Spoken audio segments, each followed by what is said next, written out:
હા, બ્લોગ ચાલુ થઈ ગયો તમારો. બોલો. નવા બ્લોગમાં આપણું હાર્દિક સ્વાગત તથા અભિવાદન છે. હાર્દિક સ્વાગત છે. બાપા સીતારામ આપનું હાર્દિક સ્વાગત કરે છે, અભિવાદન કરે છે. સૌને મારા બાપા સીતારામ. આજ હું તમને મારા જીવન ચરિત્ર વિશે, જીવનનો મેં નાનપણથી કે અત્યાર સુધી કઈ રીતના પસાર કરે છે ને એવા પછાત એવા મારું મૂળ વતન રાજકોટ જિલ્લાના, મારું જીવન, મારી જન્મભૂમિ રાજકોટ જિલ્લાના માળિયા મિયાણાના એક નાનકડા ગામમાં જન્મ થયેલ હતો.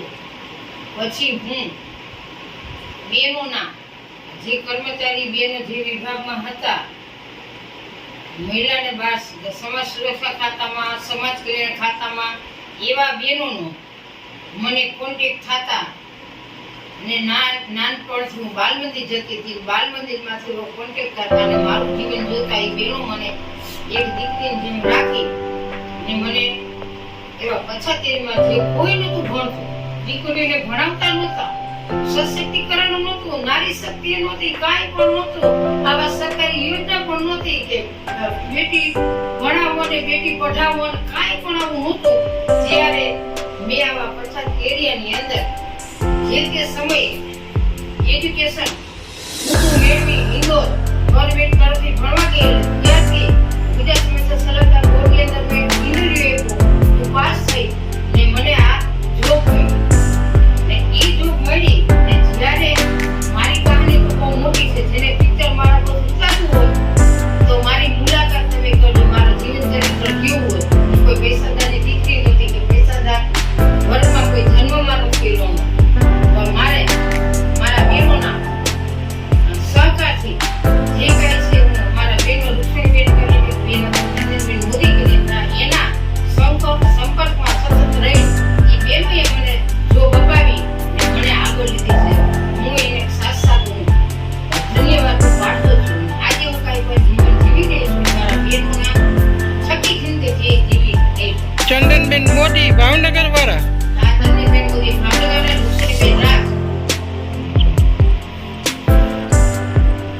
મને જોબ મળી એવો પછાત એરિયામાં બોર્ડર ઉપર ખાવડા, જ્યારે મને કલેક્ટર કમ્પાઉન્ડમાં પૂજવા મારી ઓફિસ હતી અને જ્યારે બોર્ડર ઉપર મારે જે જવાનું વિલિંગમાં થતું, મુલાકાત લેવાની થતી, ત્યારે મારી ઉંમર 18-19 વર્ષની હતી. મને કાંઈ ખબર પણ નથી કે વિલિંગ કેવી કહેવાય, શું મુલાકાત, આખું વાતાવરણ જોતી ખૂબ નવું લાગ્યું. ત્યાર પછી ઇન્દોર ભણી આવીને પછી મેં ગ્રામ્ય લેવલ ઉપર મને જોબ મળી. ગુજરાતમાં સરકાર બોર્ડની કુટુંબ અને બાળકોની યોજનાની જે સ્કીમ ચાલતી હતી, પ્રોજેક્ટ ચાલતો હતો, એમાં મને નિમણૂક આપી ને ઘણી જગ્યાએ ખૂબ મેં મહિલા અને બાળ વિકાસ વિભાગમાં રહી બાળકો અને બહેનોની મેં ખૂબ સેવા કરી. આજે હું કાંઈ પણ સુખી થઈ રહી છું એ કુદરતે મને આ ન્યાય આપ્યો છે અને આ કુદરતથી મને આ બધી બહેનો અને બાળકોના અંતરના આશીર્વાદ મળ્યા છે. ને જ્યારે હું ઓફિસમાં એકલી હોઉં, બેઠી હોઉં, ત્યારે કોઈ ઇન્ટરનેટ નહોતું, ટેલિગ્રામ હતું, નહોતી ટીવી, નામ પણ નહોતું સાંભળ્યું. ત્યારે અમારી પાસે ફક્ત મારી પાસે એક રેડિયો અને મને આ પોકેટ રેડિયો રાખતી ને સવારે ઉઠી હું ભગવાનના ભજન સવારના 6 વાગ્યામાં ચાલુ થતા એ ભજન સાંભળતી. એ ઉપરાંત મહિલા અને બાળ વિભાગમાં જે કાર્યક્રમ હતા બાળકોને લગતા, એ બાળકોને આ રેડિયો ઉપર હું બાળકોને વચ્ચે બેસીને સંભળાવું અને મહિલા અને બાળ વિકાસ વિભાગના જે મહિલાઓને લગતું કંઈ પણ કાર્યક્રમ આકાશવાણી ઉપરથી પ્રસારણ થતું, ત્યારે આ રેડિયોનો ઉપયોગ કરીને બહેનોને આ રેડિયો દ્વારા હું બધી સમજણ આપતી. વર્ષ 1980 થી 1995 સુધી 1918-12-1977 મારી આમાં નિમણૂક હતી ને મેં બહેનોને અનાજ લીધવા ત્યગતા એ વખતમાં બહેનોના જે સરકારશ્રી તરફની જે યોજના હતી એ સમજાવી ફોર્મ ભરી એના મેં પેન્શન ચાલુ કર્યું અને બહેનોના આશીર્વાદ મેં મેળવેલ છે. અને હાલમાં પણ હું સેવાકીય પ્રવૃત્તિ કરું છું. મારી પાસે શ્વાન કેટલા છે, શ્વાન કેન્દ્ર છે. હું ઘરમાં નથી રાખતી. 햇살이 너무 좋았어 그냥 모두 좋았어 널 만나서 모든 게 다 잠에서 깨어나서 휴대폰을 먼저 보게 돼 장난이 변했다니까 세상에서 제일 행복한 순간 널 만나고 매일 겪게 돼 매일은 감사하죠 그대가 곁에 있어서 언제나 오늘 갓길 기도해요 그대와 함께라는 건 영원한 축복 같아서 오늘도 널 바라보며 웃는다 એમાં આપણે સફળતા મળે એવા ઘણા ઘણા કાર્યો કરે છે તેમાં આપણે સહકાર દેવો એ આપણી ફરજ છે. બસ બાપા સીતારામ. લાઈક કરો, સબસ્ક્રાઇબ કરો, શેર કરો, નવા નવા વિડીયો જોતા રહો, નવા નવા બ્લોગ જોતા રહો. સૌને મારા બાપા સીતારામ. સૌને મારા બાપા મારા ગુરુ છે.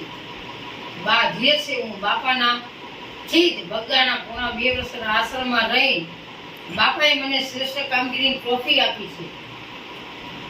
ને બાપાએ મારા જીવનમાં ખૂબ પ્રગતિ કરી ખૂબ. ને ત્યાર પછી મેં ચંદ્રેશ્વર ગુરુદેવનું વાસ્તુશાસ્ત્ર 2015માં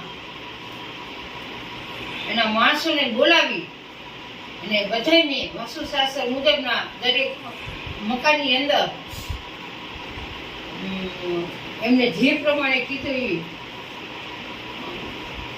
એ પ્રમાણે એના સાધનોની બધી ગોઠવણી કરી છે. સવારે ઉઠી નાઈ ધોઈ ને હું વાસ્તુશાસ્ત્રની દરરોજ પૂજા કરું છું. વાસ્તુશાસ્ત્રની પૂજા કરી મારા સૂર્યદેવ માંડોરાજીને બધાએ પૂજા જલ તલાવી બધું કાર્ય મારું પૂજા પાઠનું કરી ને પછી મારો કામની શરૂઆત મારા જીવનની શરૂઆત કરું છું. સૌને મારા બાપા સીતારામ. અમારી ચેનલને લાઈક કરો, શેર કરો, સબસ્ક્રાઈબ કરો. અમારા અવારનવાર વિડીયો જોતા રહો ને અમારા વિડીયોમાં બન્યા રહો. અહીંથી આપણે આ વિડીયો અહીંથી વિરામ આપીએ છીએ. કાલે પાછો ફરીથી એક નવો વિડીયો તમારી સમક્ષ આવશે. આભાર.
પૂરું.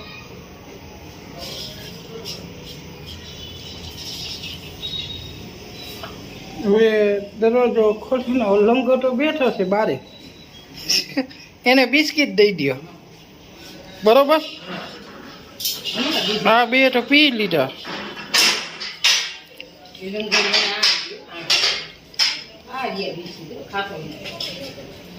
ને આપી